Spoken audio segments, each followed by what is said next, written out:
Oke, Assalamualaikum warahmatullahi wabarakatuh. Di sini saya akan menjelaskan materi tentang gaya, keseimbangan gaya, dan menghitung keseimbangan gaya pada konstruksi bangunan. Ini materi kedua pada elemen statika bangunan sipil. Oke, kita masuk yang pertama yaitu definisi gaya. Gaya adalah suatu sebab yang mengubah sesuatu benda dari keadaan bergerak menjadi diam. Dalam mekanika teknik, gaya dapat diartikan sebagai muatan yang bekerja pada struktur. Contohnya ketika kita melihat sebuah pesawat terbang melayang di udara, maka dapat dipahami adanya pengaruh-pengaruh gaya yang mengangkat dan mendorong pesawat tersebut. Dan contohnya pada kawat tempat benda bergantung. Apabila ada sebuah benda bergantung pada sebuah kawat dan tetap diam tidak bergerak, maka sukar dipahami adanya pengaruh gaya, yaitu pengaruh gaya berat pada benda yang mengakibatkan benda jatuh jika kawat putus dan pengaruh suatu gaya yang menyebabkan kawat tegang selama benda bergantung pada kawat tersebut. Oke, itu salah satu contohnya ya. Kita lanjut ke sifat gaya.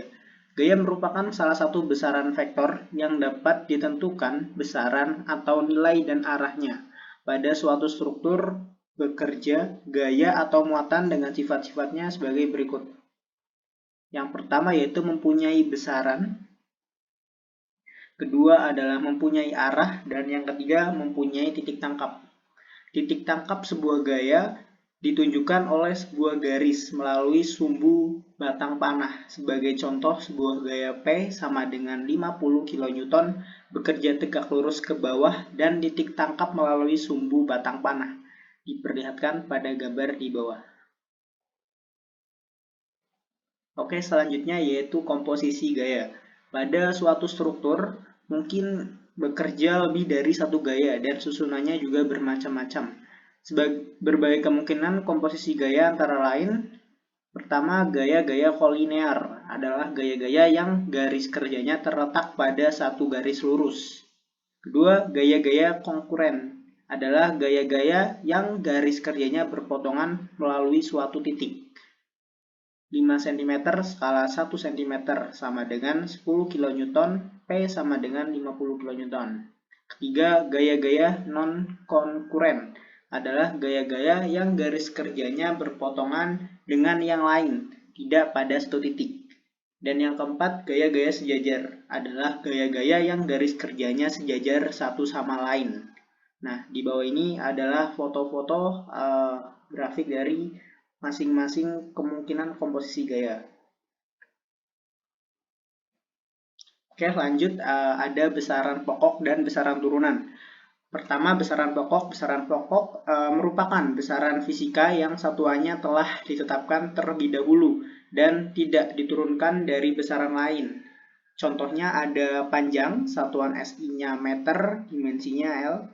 Lalu ada massa, kilogram, waktu, second, dan lain-lain. Kedua, ada besaran turunan, merupakan besaran fisika yang diturunkan dari satu atau lebih besaran pokok, selain 7 besaran pokok di atas. Besaran fisika lainnya termasuk besaran turunan, meliputi luas, volume, kecepatan, perlajuan massa jenis, dan gaya. Kita lanjut ke keseimbangan gaya.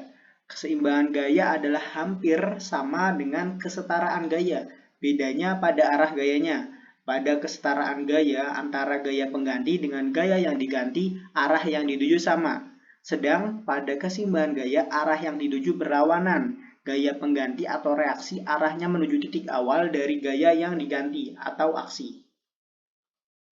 Macam-macam keseimbangan gaya. Ada 3 macam keseimbangan gaya, yaitu keseimbangan translasi apabila benda tak mempunyai percepatan linear, A sama dengan 0. Kedua, ada keseimbangan rotasi apabila benda tidak memiliki percepatan anguler atau benda tidak berputar. Ketiga, ada keseimbangan translasi dan rotasi apabila benda mempunyai kedua syarat keseimbangan, yaitu sigma F sama dengan 0 dan sigma Y sama dengan 0. Oke. Syarat sebuah benda dalam keadaan diam atau seimbang. Jika pada sebuah benda bekerja satu gaya F, syarat setimbangnya yaitu pada garis kerja gaya F itu harus diberi gaya F aksen yang besarnya sama dengan gaya F itu, tetapi arahnya berlawanan. Kedua, jika pada benda bekerja gaya-gaya yang terletak pada satu bidang datar dan garis kerjanya melalui satu titik, syarat seimbangnya yaitu gaya resultannya harus sama dengan 0. Kedua, kalau dengan pertolongan sumbu-sumbu X dan Y haruslah Fx sama dengan 0 dan Fy sama dengan 0. Lalu yang ketiga, jika pada sebuah benda bekerja gaya-gaya yang tidak terletak pada satu bidang datar, tapi garis-garis kerjanya melalui satu titik. Syarat seimbangnya yaitu dengan pertolongan sumbu X, Y, dan Z. Haruslah Fx sama dengan 0, Fy sama dengan 0, dan Fz sama dengan 0. Yang keempat, jika pada sebuah benda bekerja gaya-gaya yang tidak terletak pada satu bidang datar, tetapi garis-garis kerjanya tidak melalui satu titik. Dengan pertolongan sumbu X dan Y, haruslah X sama dengan 0, Fy sama dengan 0. Sekian, terima kasih. Wassalamualaikum warahmatullahi wabarakatuh.